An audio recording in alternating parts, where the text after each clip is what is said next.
하나님 말씀은 사무엘 하서 15장입니다. 15장 13절부터 23절까지 교독하시겠습니다. 제가 먼저 읽습니다.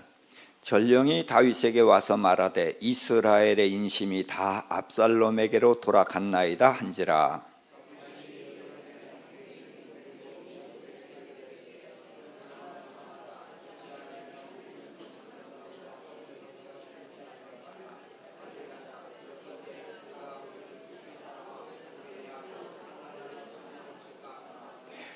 왕의 신하들이 왕께 이르되 우리 주 왕께서 하고자 하시는 대로 우리가 행하리이다. 보소서 당신의 종들이니이다 하더라.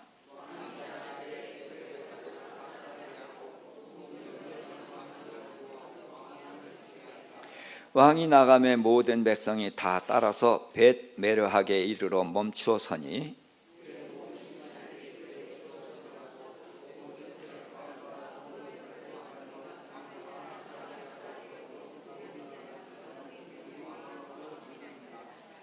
그때 왕이 가드 사람 이때에게 이르되 어찌하여 너도 우리와 함께 가느냐? 너는 쫓겨난 나그네이니 돌아가서 왕과 함께 내 곳에 있으라.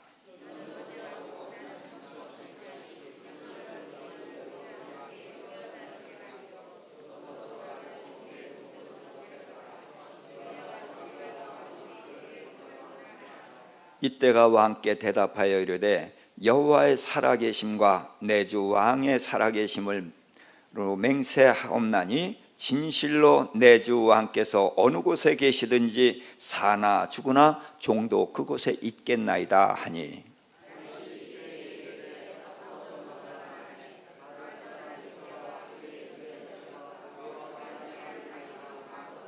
함께 온 땅 사람이 큰 소리로 울며 모든 백성이 앞서 건너가매 왕도 기드론 시내를 건너간 모든 백성이 광야길로 향하니라. 아멘.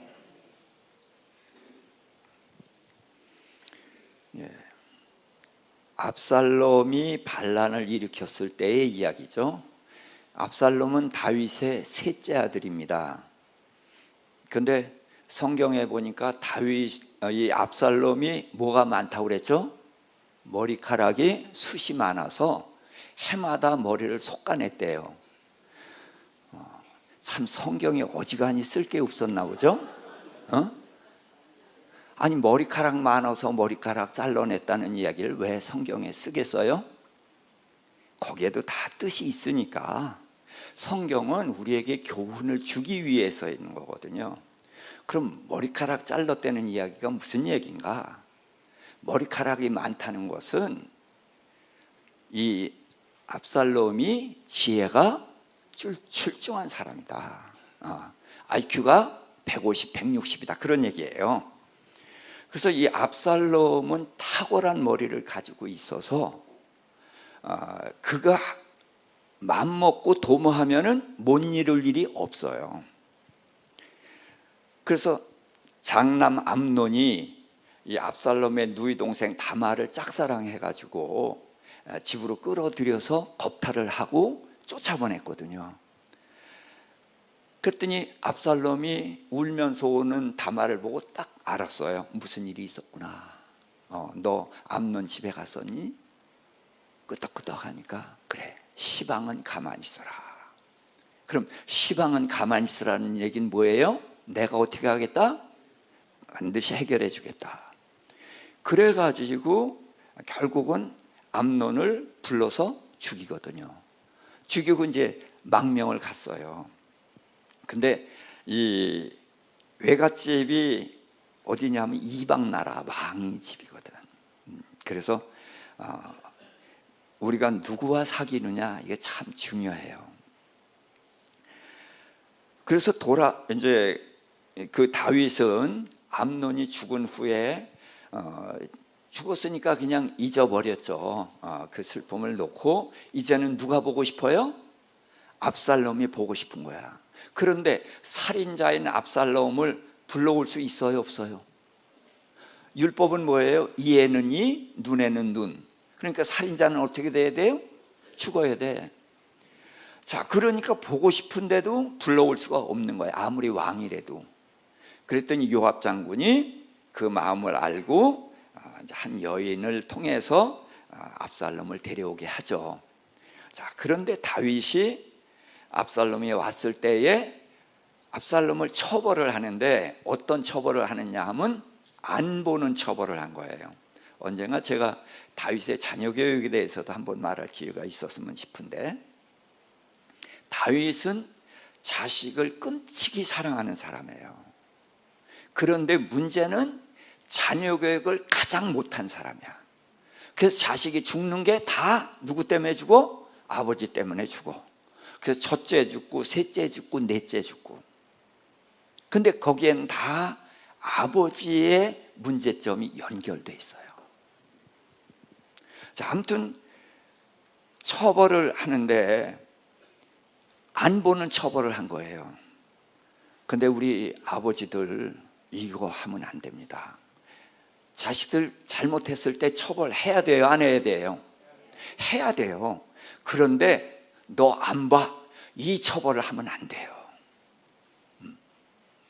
저도 그런 짓을 했거든요. 근데 참 미련한 짓을 한 거예요. 무슨 일이 있어도 너 안 봐, 그거는 하면 안 돼요. 차라리 불러놓고 호되게 종아리에서 피가 나도록 때리는 한이 있더라도 안 보는 처벌을 해서는 안 되는 거예요. 근데 난 너 안 봐. 그러고서 내깔려놓고 버려뒀단 말이죠. 그러니까 압살롬이 자기는 불러놓고 아버지가 보지도 않으니까 요압 장군한테 나 불러왔으면 해결해 줘야 되지 않느냐. 그래가지고 요압이 다시 중재를 해서 아버지와 화해를 했어요. 그런데 그때는 이미 압살롬의 마음이 어떻게 됐을 때? 꼬부라져서 딱 굳어졌을 때. 화해는 했지만 압살롬의 마음은 굳어진 거예요. 그래서 4년 동안을 그 탁월한 머리를 가지고 반역을 준비했어요. 그래서 온 백성들의 마음을 다 도적질을 했거든. 그래서 압살롬이 반란을 일으켰고 백성들의 마음이 다 압살롬에 갔습니다. 그 말을 들은 다윗이 뭐라고 그래요? 빨리 뭐 하자? 도망가자. 다윗이 그런 겁쟁이에요? 골리앗을 3m가 넘는 골리앗을 청소년 때 물리친 용사 중에 용사예요. 두려움이라는 것을 모르는 전쟁의 영웅이 다윗이에요. 그런데 여기 뭐라고 돼 있어요? 14절에 보니까 일어나 도망하자.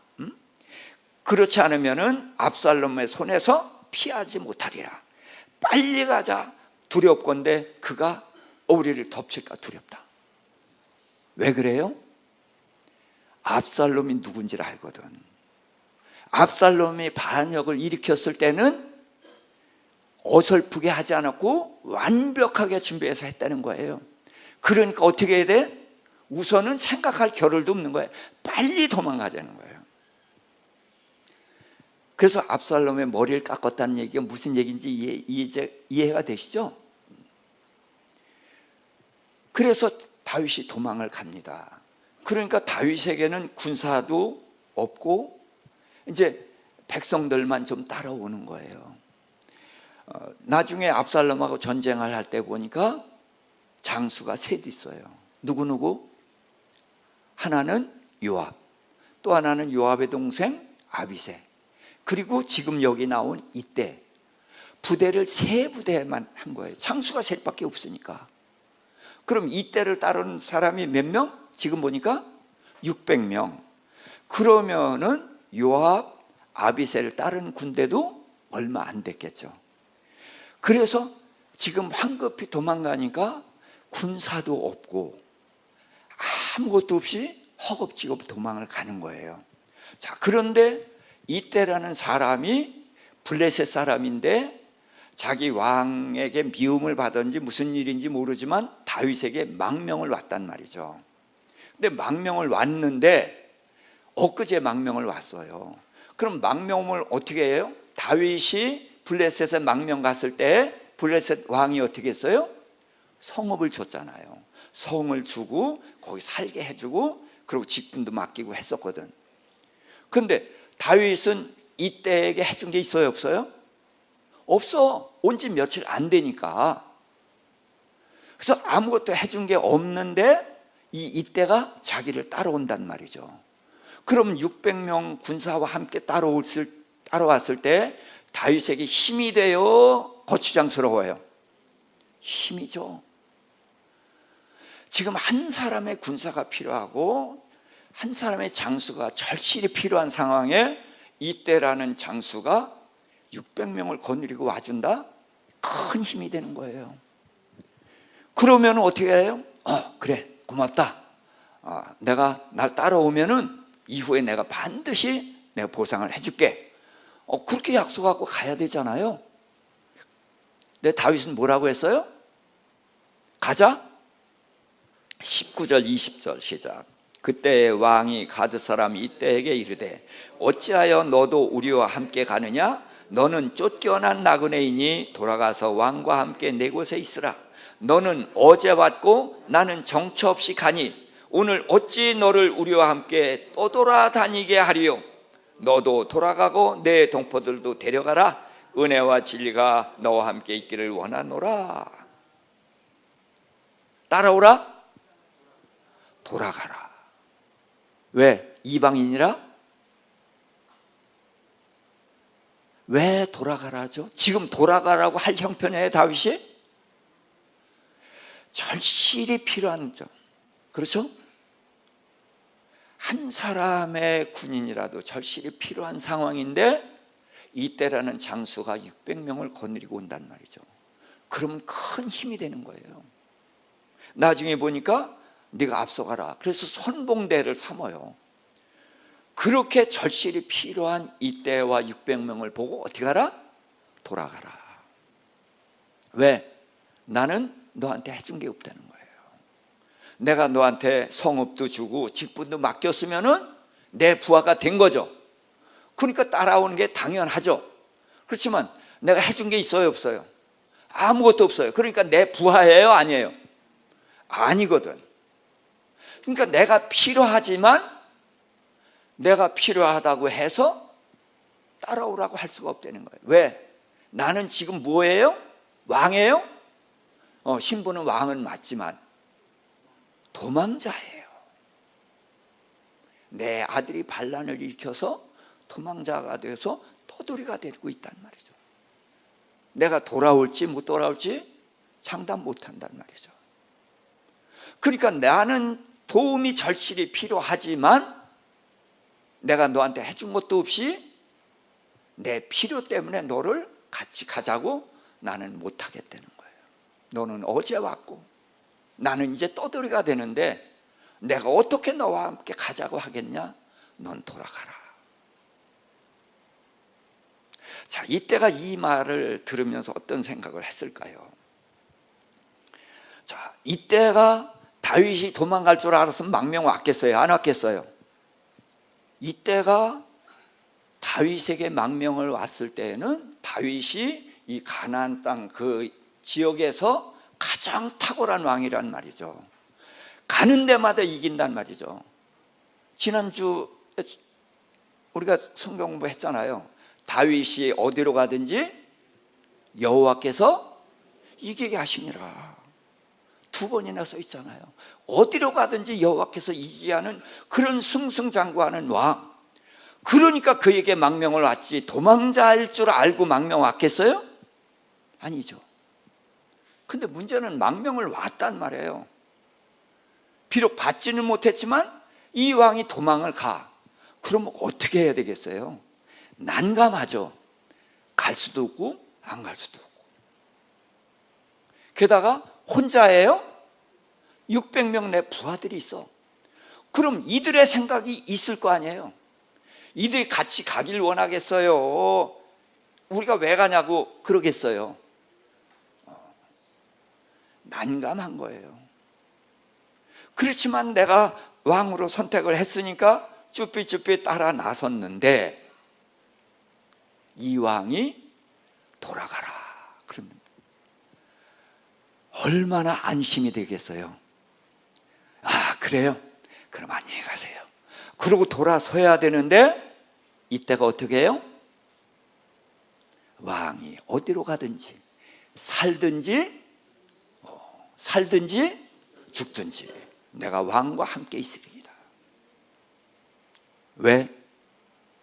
이때는 도망가는 다윗 왕을 보면서 참 착잡했을 거예요. 내가 이거 어떻게 해야 되는가? 정말 선택 잘못해가지고 가도 오도 못하는 그런 상황인데 이 왕이 돌아가라고 얘기한단 말이죠. 보니까 초라한 도망가는 그 일행이 초라하기 짝이 없어요. 자기가 얼마나 다윗에게 큰 힘이 되는지는 보면 누구든지 알아. 그런데 절실히 자기 도움이 필요한 다윗 왕이 자기 보고 돌아가라고 얘기한단 말이죠. 그럼 다윗은 누구를 위해서 돌아가라고 그래요? 예, 이방인인 자기를 위해서 돌아가라고 얘기한단 말이죠. 그렇다면은 이런 절체절명의 위기에서 내 도움이 절실히 필요함에도 불구하고 나한테 해준 것이 없기 때문에 돌아가라고 하는 왕이라면은 내가 선택 잘했어요? 잘못했어요? 잘했다. 그래서 왕이 어디로 가든지 살든지 죽든지 왕과 함께 가겠습니다.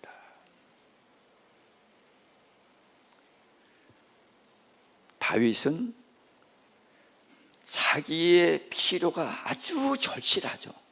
타협의 여지가 없어요. 절실한 거예요. 그런데 그 절실한 상황에서 자기를 위한 결정을 하지 않고 자기를 따르는 이방인을 위한 결정을 내린다는 거죠.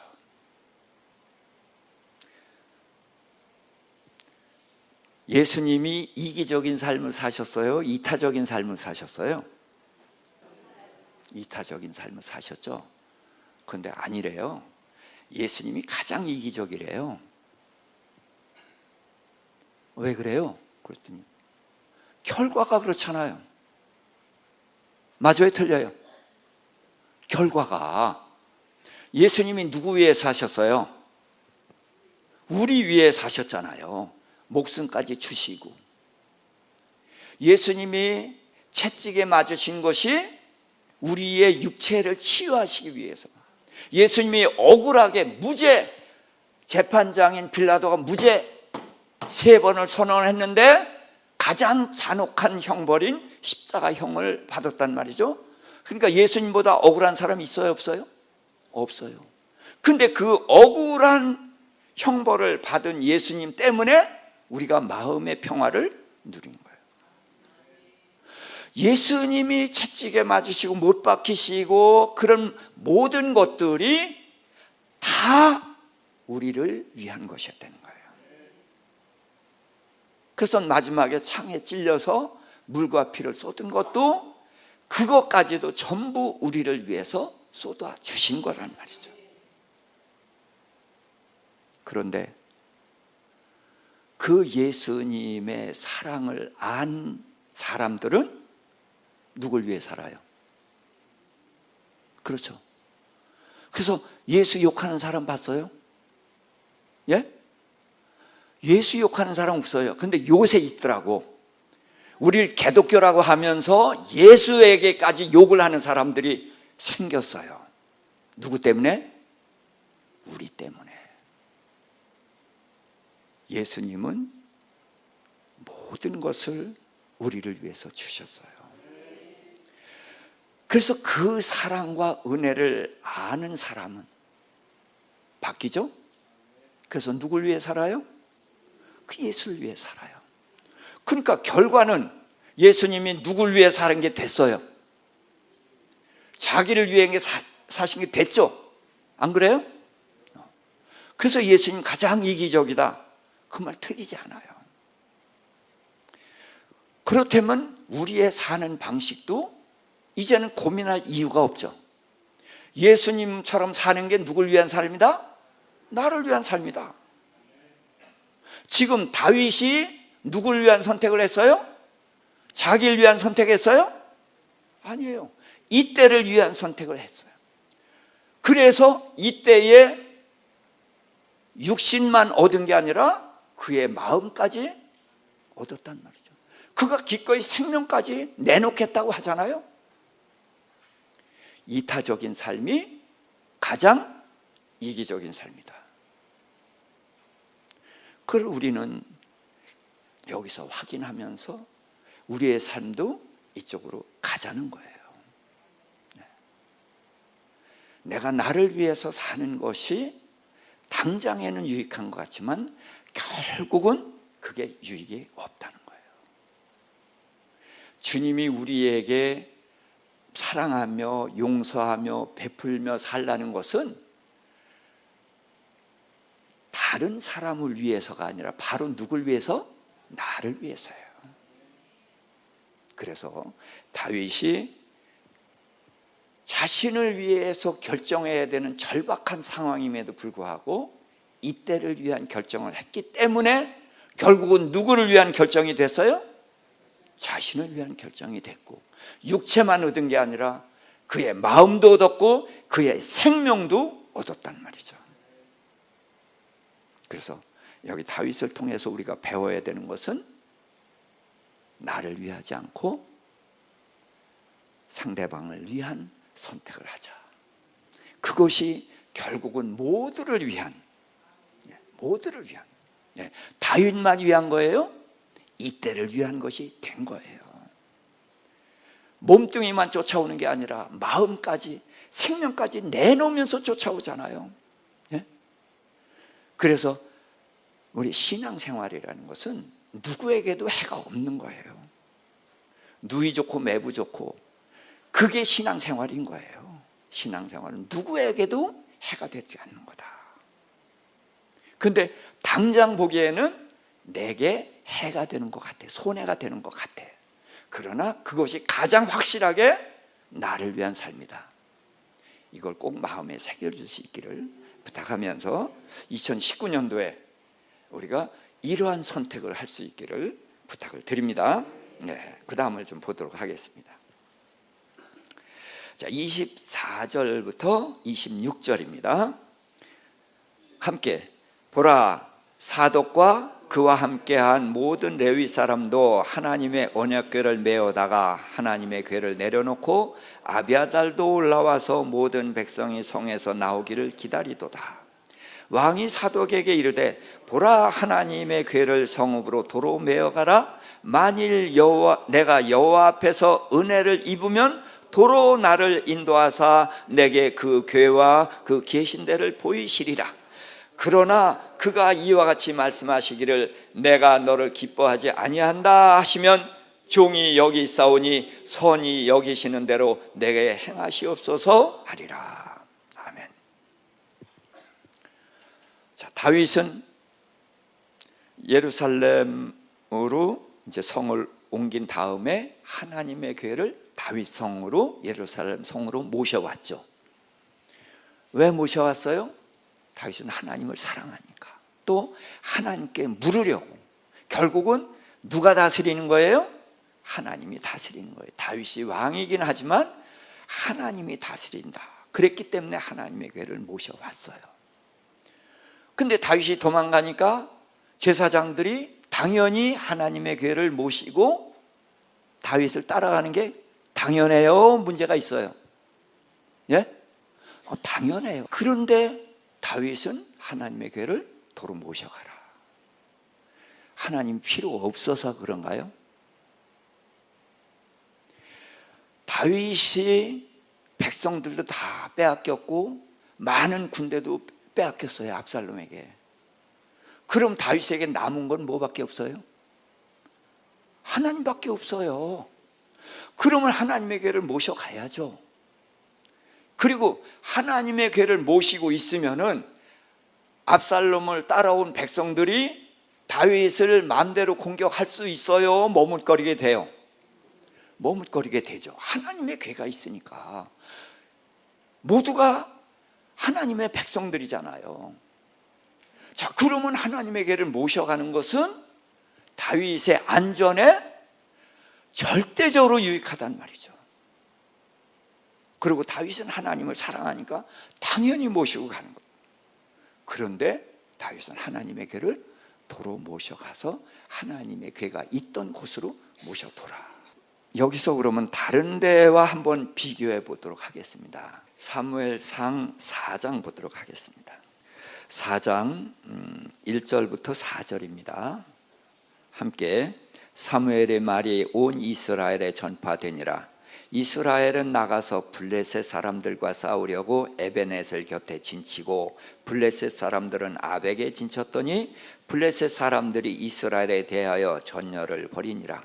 그 둘이 싸우다가 이스라엘의 블레셋 사람들 앞에서 패하여 그들에게 전쟁에서 죽임을 당한 군사가 4,000명 가량이라.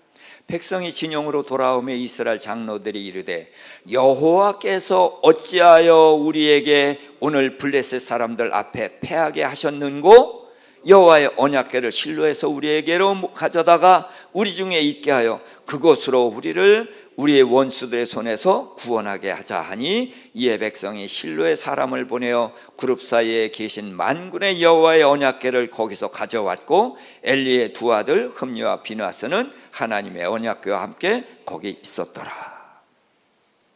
자, 다윗과 대비되는 모습이죠. 자, 블레셋과 이스라엘의 전쟁을 했는데 어디가 졌어요? 이스라엘 졌어요.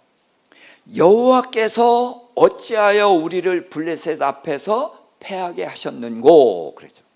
전쟁은 누구에게 속한 것? 전쟁은 여호와 하나님께 속한 거예요. 그러니까 전쟁에 패한 건 누가 패하게 한 거예요? 하나님. 다윗이 어디로 갔든지 이긴 건 누가 이기게 했어요? 그래서 여호와께서 어디로 가든지 이기게 하셨잖아요. 그러니까 여기서 전쟁에 패해서 4,000명이 죽은 것은 누가 패하게 하셨어요? 하나님 패하게 하셨어요. 그러니까 해결책으로 어떻게 했어요? 하나님의 궤를 모셔와 가지고 이 궤를서 블레셋을 이기자 그런 거예요. 근데 결과가 어떻게 됐어요? 자, 백성들이 하나님의 언약궤가 오니까 와 하고 함성을 질렀어요. 그랬더니 블레셋 진영에서 보니까 저놈들 전쟁에 패한 놈들이 웬 함성을 지르고 그래? 그래서 정탐을 보내봤더니 뭐가 와 있어요? 하나님의 언약궤가 와 있단 말이에요. 근데 블레셋 사람들은 이 언약궤의 위대함을 알아요. 애굽에서 10가지 재앙을 내리고 홍해를 가르고 요단강을 건너고 그게 다 누가 했어요? 이 언약궤에 있는 신이 했거든. 근데 그 언약궤가 여기 와 있단 말이에요. 그러니까 우리가 이길 수 있어요, 없어요? 네, 없어요. 그러면 길은 두 가지. 하나는 항복하거나 하나는 도망가면 되죠. 근데 이상한 결정을 하는 거예요. 죽기 살기로 싸우자. 저들에게 종로로 사느니 차라리 죽자. 그러고서 전쟁을 하는 거예요. 그래서 이스라엘이 다시 3만 명이 죽고 하나님의 궤가 포로로 끌려가는 참으로 수치스러운 일이 여기서 일어났거든. 그럼 왜 이런 일이 생겼을까요? 갑자기 하나님이 힘을 잃으셨나? 하나님이 주무셨나? 시편에 보면 그렇죠. 하나님 언제까지 주무실 겁니까? 이제 깨서서 그런 말도 있잖아요. 그러니까 이때 하나님 주무셔서 그랬나? 왜 전쟁에 패했죠? 장로들이 질문을 했어요. 여호와께서 왜 우리를 블레셋에게 패하게 하셨는고? 질문이 맞아요, 틀려요? 맞아요. 그러면 어떻게 해야 돼요? 그 질문을 하나님께 해야죠. 근데 그들이 하나님께 질문을 안 하고 스스로 답을 찾아냈단 말이에요. 하나님, 왜 우리를 블레셋에게 패하게 하셨습니까? 하고 하나님께 물어서 하나님의 답을 들어야 되는데 질문은 제바로 해놓고 답은 하나님께서 찾지 않고 자기네들이 답을 찾아낸 거예요. 그래서 하나님의 궤를 모셔오자. 그래서 그 하나님의 궤로 하여금 이기게 하자는 거예요. 자, 여기서 하나님의 궤가 이스라엘에게 뭐가 된 거예요? 우상이 된 거예요. 이게 우상이에요. 하나님과 우상의 차이는 뭐냐? 하나님은 누구의 뜻대로 다스리셔요? 하나님의 뜻대로 하셔요. 그래서 백성들이 하나님의 뜻대로 하면은 어디로 가든지 이기게 하시는 거지만, 이 백성들이 하나님의 뜻을 거역하면은 어디로 가든지 패한단 말이죠. 그러니까 전쟁에 패한 것은 왜 패서요? 하나님의 뜻에 어긋났거든요. 그러니까 하나님 어떻게 해야 됩니까? 하고 하나님께 묻고 하나님의 뜻대로 돌아와야 되는데 하나님께 묻지 않고 하나님을 모셔왔다는 거죠. 그러니까 하나님의 뜻하고 하나님의 괴가 이곳에 온 거하고 하나님의 맞아요, 틀려요? 하나님의 뜻이 아니죠. 누구의 뜻이에요? 백성들의 뜻이죠. 그러니까 이게 우상인 거예요. 우리의 뜻대로 신을 움직이려고 하면 이게 우상인 거예요. 자, 그런데 다윗은 하나님의 도움이 절실히 필요하죠. 그렇죠? 그렇지만 내가 모시고 가면은 누구 뜻대로 가는 거야? 하나님이 내 뜻으로 가는 거예요. 그래서 하나님에게를 모셔둬라. 왜 다윗이 이런 결정을 하는가? 다윗이 어디로 가든지 이기게 하신 하나님을 따라서 승승장구했지만 높아지면은 문제가 생겨요. 그래서 무슨 일이 생겼어요? 밧세바를 범했고 그 일을 덮으려다가 안 되니까 충성스러운 부하 장수 우리아를 죽였잖아요. 그때 하나님이 나단 선지자를 보내서 책망하시면서 칼이 내 집에서 떠나지 아니하리라, 그런 말씀을 하셨거든요. 다윗이 무슨 말을 했냐면 우리아도 죽었습니다. 그렇게 얘기했더니 그래, 칼은 이놈도 죽이고 저놈도 죽여, 그런 말을 했거든요. 왜? 우리아 죽은 거 내가 책임 묻지 않겠다는 거예요. 그렇지만 그 말을 하나님이 들으시고 그래, 칼은 이놈도 죽이고 저놈도 죽여? 그러면 그 칼이 내 집에 들어가서 이놈도 죽이고 저놈 죽인다. 그래서 말 조심해야 되는 거예요. 그래서 장남 죽고 셋째 아들 압살롬 죽고 넷째 아들 죽어요. 다 뭘로 죽어요? 칼로 죽어요. 다. 그러니까 다윗이 밧세바를 범하고 우리아를 죽였단 말이죠. 그래서 하나님께 혹독한 책망을 받았단 말이죠. 그래서 지금 압살롬이 반란을 일으킨 것도 내 죄 때문에 하나님이 징계하시는 것일 수 있죠. 그래서 이렇게 말하는 거예요. 하나님이 나를 징계하시는데 내가 하나님의 괴를 모시고 가면 돼요, 안 돼요? 안 되거든. 하나님의 괴는 모셔드려라. 하나님이 나를 징계하셔서 나를 죽게 하신다면 하나님의 선하신 뜻대로 하시고, 하나님이 나를 궁일이 여기셔서 나를 다시 돌아오게 한다면은 그때 내가 하나님이 계신 곳에 가서 경배하겠습니다. 우리가 하나님과의 관계에서 이 부분을 잘 생각해 봐야 됩니다. 우리는 알게 모르게 하나님을 우상시해온 경우가 많이 있어요. 이거를 우리는 생각해야 됩니다. 다윗이 왕이기 때문에 하나님의 괴를 모시고 가는 것을 누구도 문제 삼지 않아요. 그리고 하나님의 괴가 함께 가는 것만으로도 다윗에겐 큰 힘이 되는 거예요. 게다가 다윗은 정말로 하나님을 사랑하잖아요. 하나님을 의지하잖아요.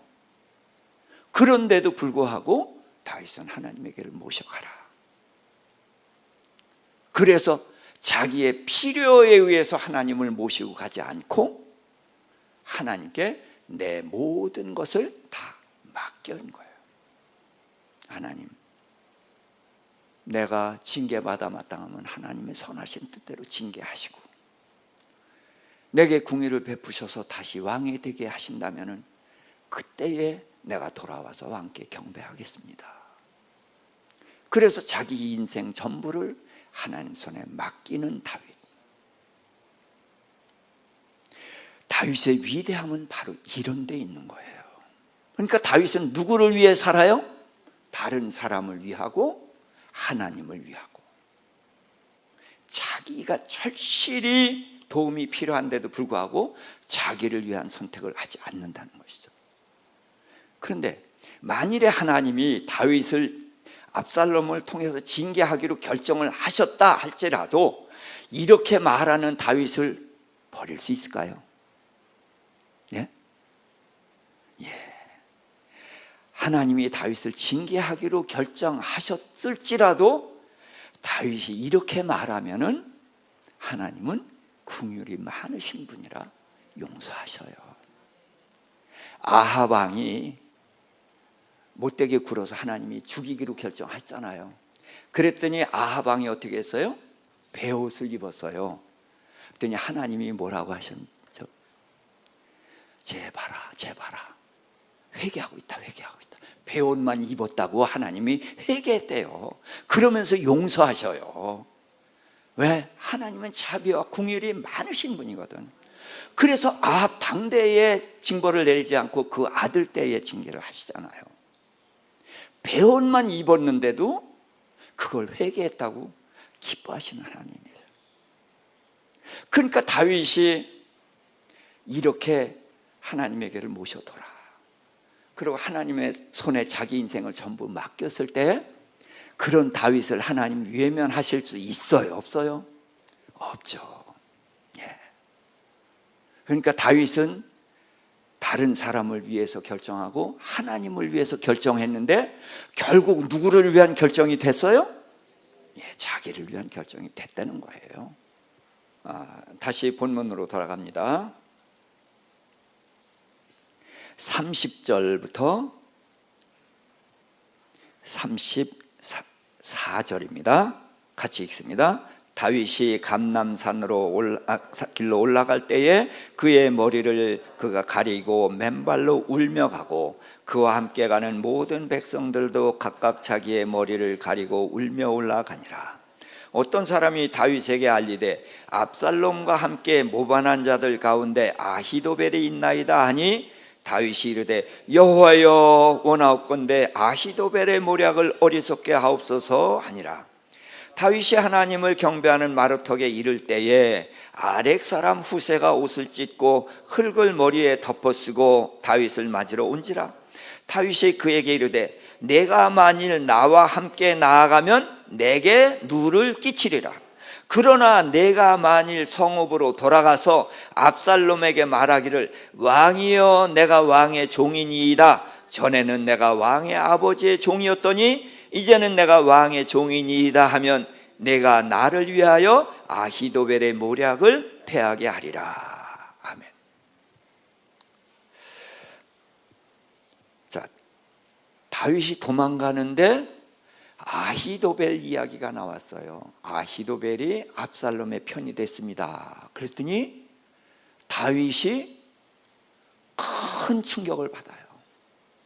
아마 우리가 눈을 봤다면은 그 얘기를 듣고 그가 그냥 털썩 주저앉듯이 다리가 후스를 떨고 그랬던 것 같아요.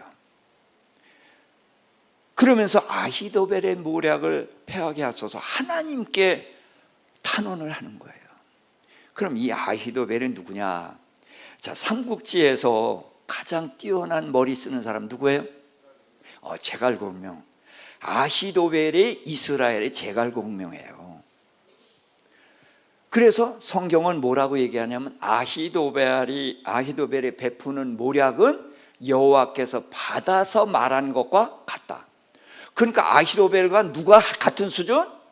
하나님이 같은 수준이라는 거예요. 자, 압살롬이 머리가 탁월해서 해마다 머리를 솎아내는 그런 사람이란 말이죠. 그가 4년 동안 준비했으니까 완벽하게 준비한 거예요. 거기다가 아히도벨이 그쪽 갔다. 제갈량이 그쪽 갔다. 그럼 이 전쟁은 어떻게 된 거예요? 끝난 거예요. 아렉 사람 후세가 오니까 너 나 따라오면 내게 패가 된다. 그러면서 압살롬에게 항복하라는 거예요. 근데 이게 말이 안 되는 게 뭐냐면 37절만 읽습니다. 37절 시작. 다윗의 친구 후세가 그 성읍으로 들어가고 압살롬도 예루살렘으로 돌아갔더라. 후세가 다윗의 누구라고요?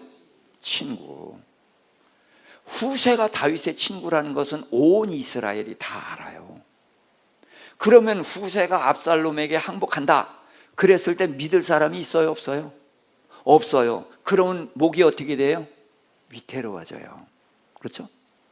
그리고 설사 항복을 받아준다 할지라도 온 천하 사람들이 후세는 다윗의 친구인 줄 아는데 친구가 어떻게 친구를 버리고 그 아들, 반역하는 아들 편에 서느냐?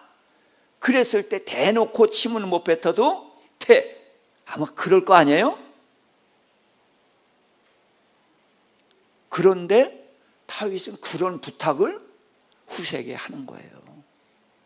그리고 후세는 그 부탁을 듣고 압살롬에게 갑니다.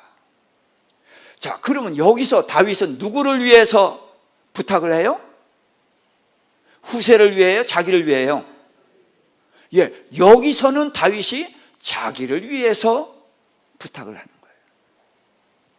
부탁이라기보다는 명령이다. 그렇게 할 수 있을 정도의 말을 합니다. 그러면은 아니 다윗은 이방인을 위한 결정을 하고 하나님을 위한 결정을 하고 자기를 위한 선택을 안 하던 사람인데 왜 친구 후세에게는 자기를 위해서 친구를 사지에 밀어넣는가?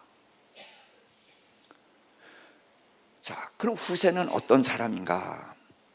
자, 삼국지에 보면 제갈량만 탁월한 것이 아니라 제갈량과 쌍벽을 이루는 사람이 하나 있어요. 근데 대개 이 사람을 잘 몰라. 누구죠? 예? 방통이라는 사람이 있어요.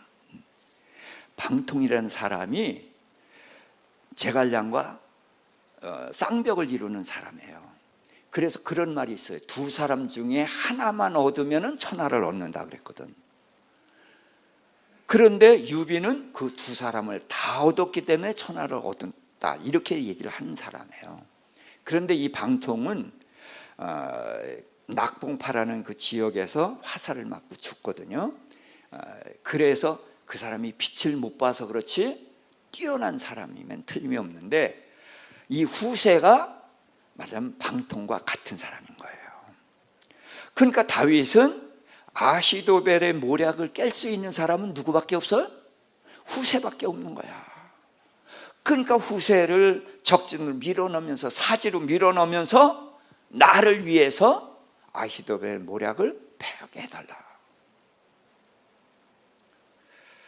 자, 요한복음 15장 13절 14절.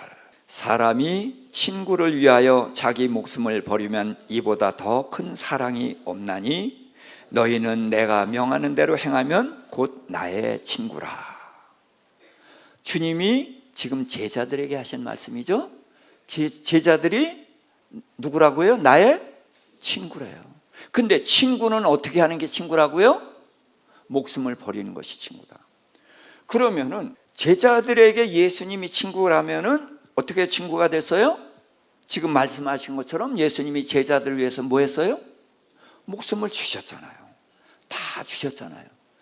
그래서 예수님이 친구를 삼때 목숨을 줘서 친구를 삼은 거예요.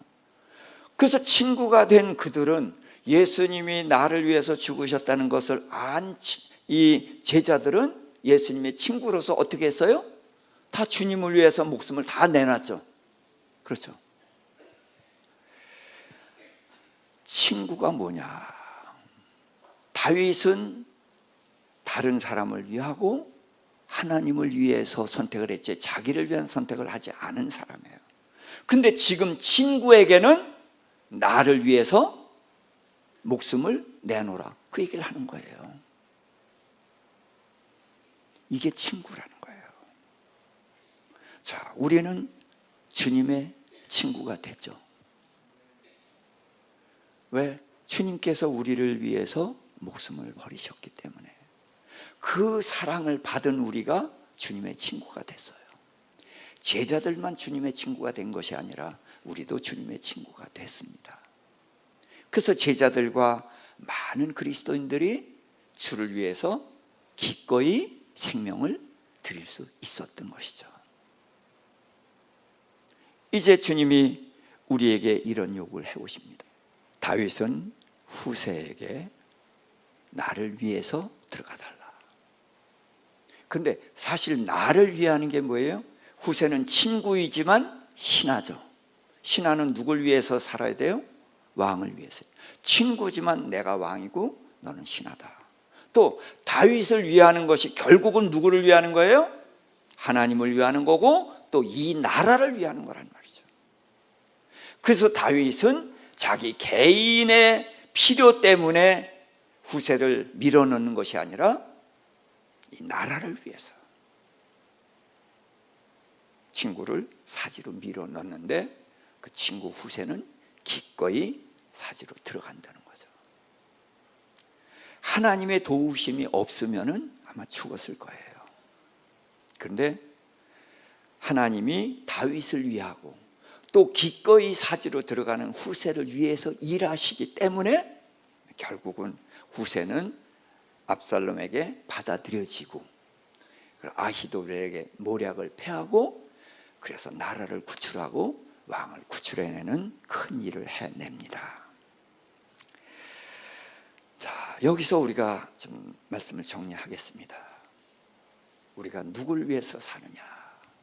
우리는 늘 사람과의 관계 속에서 삽니다. 근데 다윗처럼 나를 위한 선택을 하지 않고 다른 사람을 위한 선택을 하자. 2019년도 이렇게 살 수 있기를 축원합니다. 네. 그것이 결국은 누굴 위한 선택이다? 예, 나를 위한 선택이다. 그걸 확신하시고 그렇게 살 수 있기를, 그리고 그 결과 열매를 누릴 수 있기를 축원합니다. 두 번째는 하나님과 나와의 관계예요. 내 필요 때문에 하나님을 우리가 붙잡고 살아왔는데 이제는 하나님을 하나님의 자리에 모셔두고 내 인생 전부를 그 하나님께 맡기는 그런 선택을 할 수 있기를 주님의 이름으로 축원합니다. 그렇게 할 때에 우리가 하나님을 위한 선택을 했을 때 하나님이 너 잘하는구나, 앞으로도 계속 그래, 그렇게 하실 분이 아니시죠. 그 하나님은 누굴 위해서 일하셔요? 네, 나를 위해서 일하실 분이셔요. 그리고 친구가 뭐냐? 네, 우리가 주님의 친구라고, 주님이 우리를 친구라고 부르셨으니까 우리도 주님의 친구죠. 그렇다면은 주님의 진정한 친구가 되어서 주님이 원하는 그 길로 갈 수 있기를. 그래서 주께서 날마다 자기 십자가를 지고 나를 따르라. 그래서 금년에는 주님을 기쁘시게 하는, 주님께서 가라 그러면 어디든지 망설이지 않고, 우리 청년들이 이제 선교지에 가는데 이러한 행보가 우리에게 있기를. 그래서 이제까지는 안 했었던 일, 근데 이제부터는 금년에는 주님이 가라 하는 곳에 기꺼이 갈 수 있는, 그래서 주님의 뜻을 이루어드리고 그래서 주님을 기쁘시게 하는 그런 삶을 살 수 있기를 주님의 이름으로 축원합니다.